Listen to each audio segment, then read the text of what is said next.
আসসালামু আলাইকুম everyone, welcome back to my channel. আরও একটি নতুন ভিডিও নিয়ে হাজির হয়েছি আপনাদের সামনে।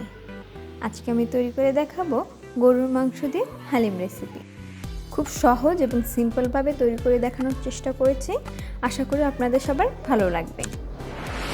চলুন তাহলে কথা না বেরিয়ে শুরু করছি আজকের রেসিপি।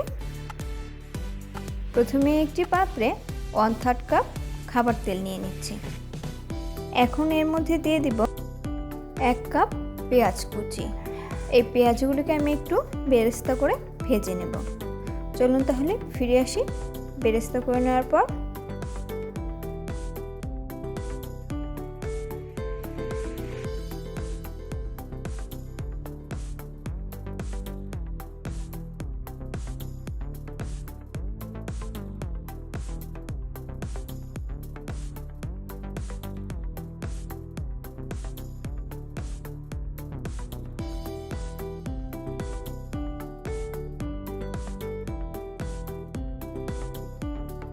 এই তো পেঁয়াজ বেরেস্তা করানো হয়ে গেছে। এখন এর মধ্যে কিছুটা অংশ উঠিয়ে রাখছি সার্ভ করার জন্য।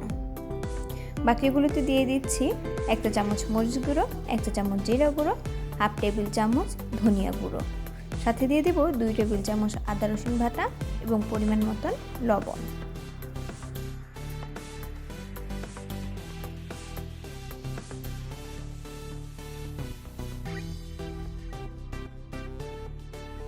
এখন দিয়ে দিচ্ছি 1/2 চা চামচ বিট লবণ, এটা অপশনাল, চাইলে বাদও দিতে পারেন। এখন দিয়ে দিচ্ছি হালিমের মশলা। আজকে আমি রাঁধুনি ব্র্যান্ডের হালিম মিক্সড নিয়ে নিয়েছি। এই হালিম মিক্সের প্যাকেটে 2টি স্ল্যাশে থাকে, এর মধ্যে একটিতে থাকে মশলা এবং অন্যটিতে থাকে শস্যদানা। সেই মশলাগুলো সম্পূর্ণ মশলা আমি আজ দিয়ে দিচ্ছি। মশলাগুলো একটু মিশিয়ে এর মধ্যে দিয়ে দিচ্ছি 500 গ্রাম গরুর মাংস। এগুলোকে আমি ছোট ছোট করে কেটে নিয়েছি। মাংসগুলোকে একটু ভালো করে সব মশলার সাথে মিশিয়ে নিচ্ছি। মেশানো হয়ে গেলে এর মধ্যে দিয়ে দিব 1/2 কাপ পানি।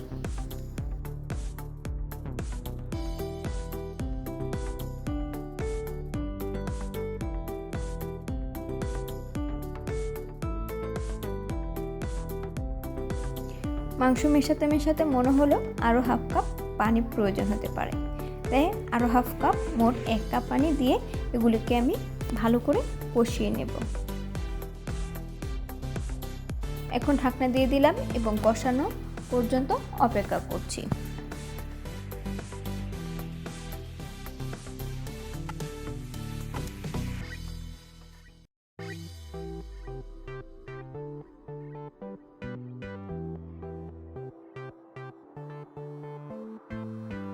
কিছুক্ষণ পর পর নেড়ে দিচ্ছি, কারণ মশলা বেশি হওয়ার কারণে নিচ থেকে তলানিতে লেগে যাওয়ার সম্ভাবনাটা কিন্তু খুবই বেশি থাকে, তাই কিছুক্ষণ পর পরই নেড়ে দিতে হবে। মাংসটা যখন 90% হয়ে আসবে তখন অন্য আরেকটি পাশে 3 কাপ ফুটন্ত গরম পানি, তার সাথে মিশিয়ে দেব হালিম মিক্সের প্যাকেট থেকে সেই শস্যদানাগুলো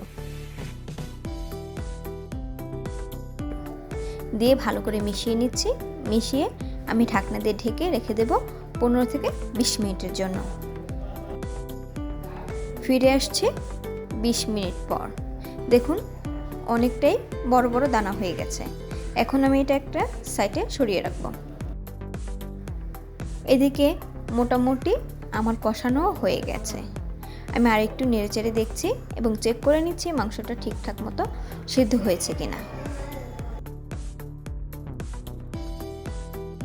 কষানো হয়ে গেছে। এখন দিয়ে দিচ্ছি সেই ভিজিয়ে রাখানো শস্য দানাগুলো।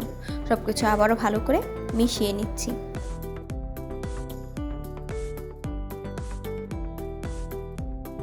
ভালো করে সব কিছু মিশিয়ে আবারও পাত্রটি ধুয়ে কিছুটা পানি দিয়ে দিচ্ছি।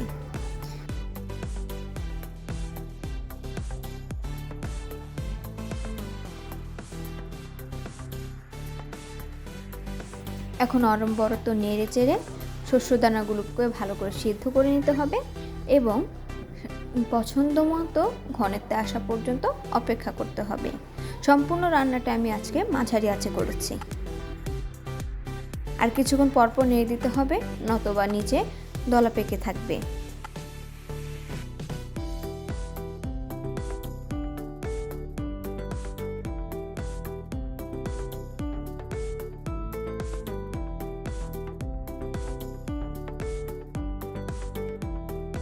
আমার সব নতুন ভিডিওগুলো আপনার কাছে খুব তাড়াতাড়ি পৌঁছে যাওয়ার জন্য অবশ্যই সাবস্ক্রাইব করে বেল আইকনটি প্রেস করে রাখবেন।